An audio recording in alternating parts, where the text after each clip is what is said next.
Hello and welcome to ET Auto Big Bite, a show that brings to you industry top leader. And today I'm joined by Mr. Shashank Srivastava, Senior Executive Director, Maruti Suzuki India Sales and Marketing. Welcome to ET Auto Big Bite.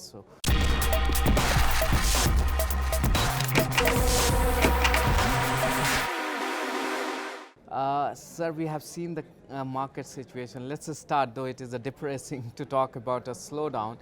But we have seen Maruti has experienced one of the worst sales slowdown in the last 2 decades, I must say. How are you gearing up, or how are you strategizing to fix this kind of situation?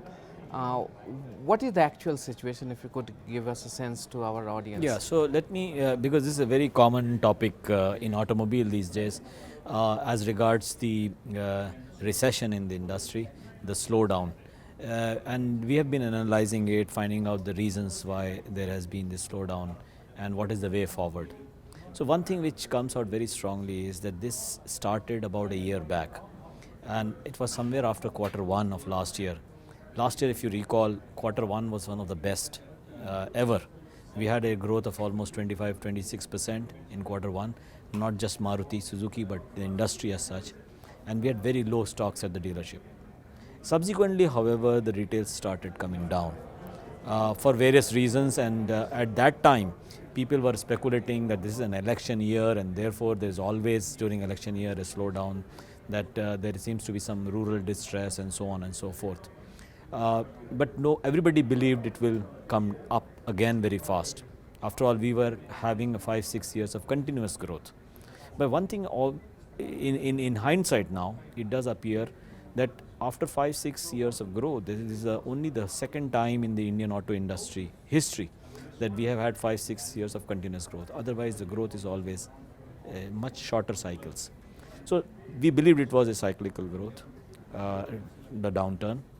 And as a result, what we observe is that because of the low inventory at the dealership, because of the festive season coming up, manufacturers still continue to send vehicles, push vehicles.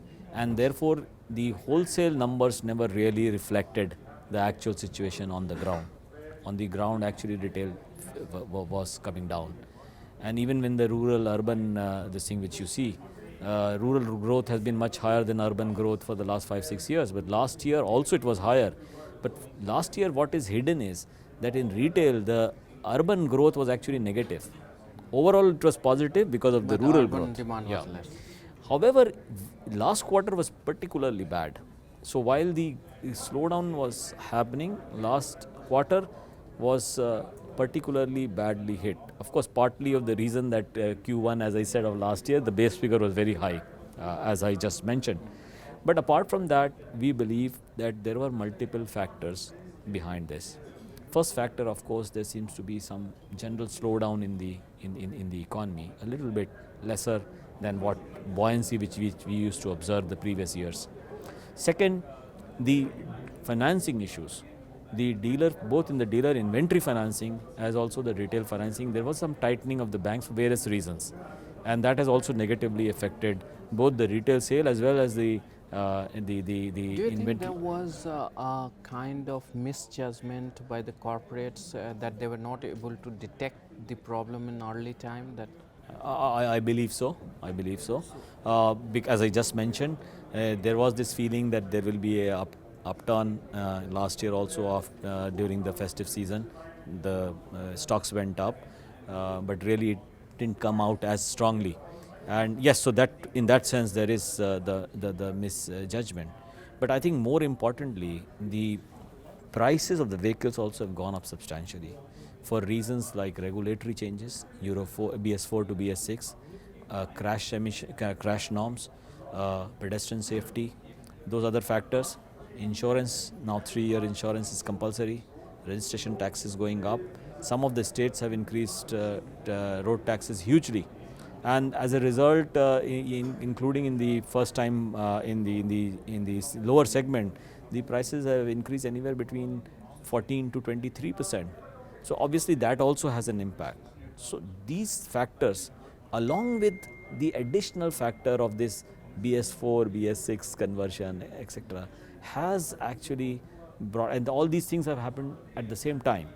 So this synchronicity of these factors have given a bigger downturn this time, and having analyzed it, going forward we will be addressing each of these So issues. we have seen a series of production cuts being announced. Even yesterday there was a production cut announced.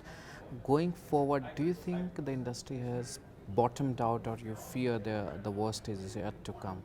Yeah, so I don't know what is this bottoming out, because Do many you times think the worst is over? That's yeah. put it a straight way. Yeah, so for me, yes, it does. To me, it does appear like this, and I'm basing it on the fact that the inquiry levels have started growing now, but the conversion from the inquiry to the retail hasn't really picked up. So I am a little hesitant to make a very definitive statement on this. But I would say the signs that the inquiry levels are going up, especially for petrol vehicles, does give us some optimism. Okay, talking about the BS6 and BS4, and before that you have a festive season. Do you think festive season will be able to lift some mood? How do you see the festive season adding? Yes, so those two questions about BS4 to BS6 and the festive season. Festive season, as I said, inquiry levels a little bit up. Because there will be a pre-buying also. Yes, so there would be pre-buying as well. The conversion from inquiry to retail generally is found to be better in festive season.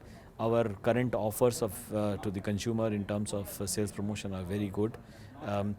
On the other hand, the BS4 to BS6 question still remains.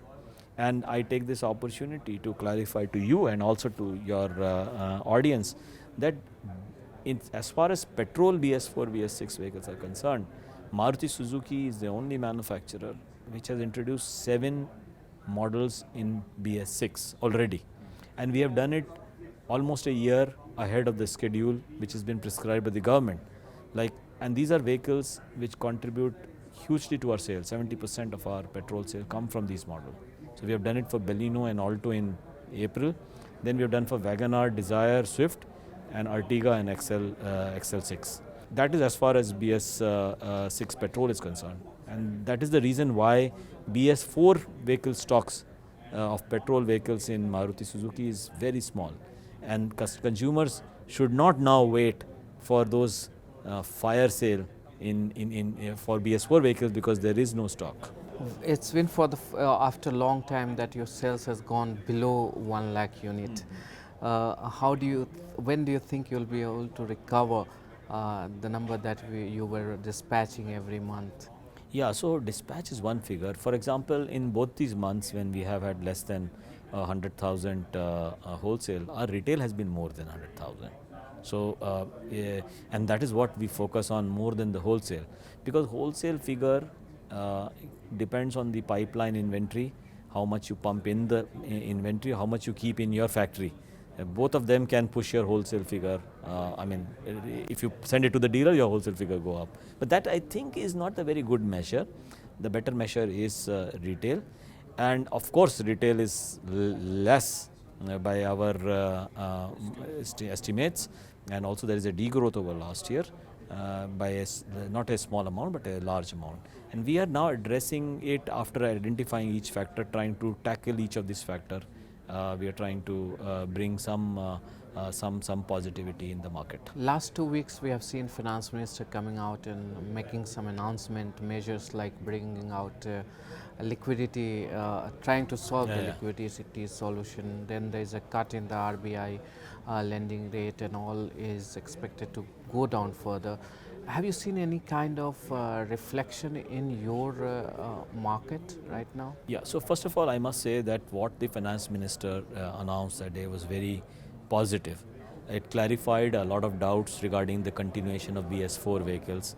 She clarified that till the time it's under the registration, it can continue to be used. She also gave the clarification that registration taxes will be postponed. Depreciation rates have been announced for taxation purpose, and so on and so forth. Government buying has again started, even though it's a small segment. But yes, that did build up some positive sentiment in the market. As regards the financing part, yes, if you look at the RBI repo rates, in July last year they were about 6.5, today it's 5.3, so it's like 120 basis point less. But if you look at the bank rates, financing rates to the customer, that have very recently come down by about 10 basis point. So I think it is It's not been sufficiently passed on to the correct. So, but I think there is a circular very recently telling RBI telling the banks that such loan rates, especially the floating rates, should be linked to some benchmark. Maybe the repo rate is one of them, or like they are saying 3 to 6 month of bond rates. Treasury rates. So that will also have a positive effect, although not yet done, because I think they start from 1st October, I think. How do you see the recovery taking place in this space? Because you have just mentioned this is one of the worst already situation. Do you think anytime soon, especially in festive season, what are the measures that the government and your counterparts should take to bring back the revival in the? Yeah, so as I said, there are factors which we are trying to address, and we are very much focused on what we can do. Like the cost of acquisition went up, one of the reasons for decrease in sales. We are trying to give greater value with our offerings. There was this thing about diesel vehicles being discontinued by Maruti Suzuki, so we are giving 5-year extended warranty to bring that confidence in the market. We have announced that Brezza and S-Cross will have a BS6 petrol vehicle very shortly. I mean, by the end of this year. We have also addressed the issue of financing by talking to the banks, getting banks like Federal Bank and Bank of Baroda for inventory financing for dealers. Also talking to banks for 100% on-road financing. So we are doing our bit. We are talking to dealers to maintain their morale and motivation and looking at their profitability. As regards the government, which is what you're saying, some actions have been taken by the government, and there is speculation about some other actions also. But we are not speculating on what the government will do, how much it will do, when it will do, where it will do, what vehicles it will do in, and things like that. We are very much focused on what we can do to help ourselves and our customers. And our focus is entirely on retails, and we are very optimistic that we'll see an upturn in the coming festive season. One last and final question. Looking at the electrification mobility that we are talking about, there will change in stance from the government side, and you had already announced that you are going to come out of diesel cars. Do you think that that decision still stands correct, and you don't consider that you may consider bringing diesel vehicles? So again? I think it's a very good question, because I think this is a question which is top of the mind with many of our customers. What we had announced was that for smaller diesels, we will move out of this thing, because to convert a Euro 4 BS4 vehicle to a BS6 vehicle in diesel is expensive. So in already the difference between a petrol and a diesel car is about 1,10,000 or 20,000, and you add another big cost to it, then the gap becomes so large, the consumer in smaller car at least, which is more price sensitive, they will probably reject it. However, in the larger diesels, we still have our options open. 1.5 liters. We have our options open, and what we are going to do is to study the reaction of consumer, because those vehicles will also come at a higher cost, a higher price. So we have to study the consumer reaction, and then we will decide what is to be done regarding BS6 for larger diesels. Thank you so much for such insightful interview. Thank you, Shashank. Thank you.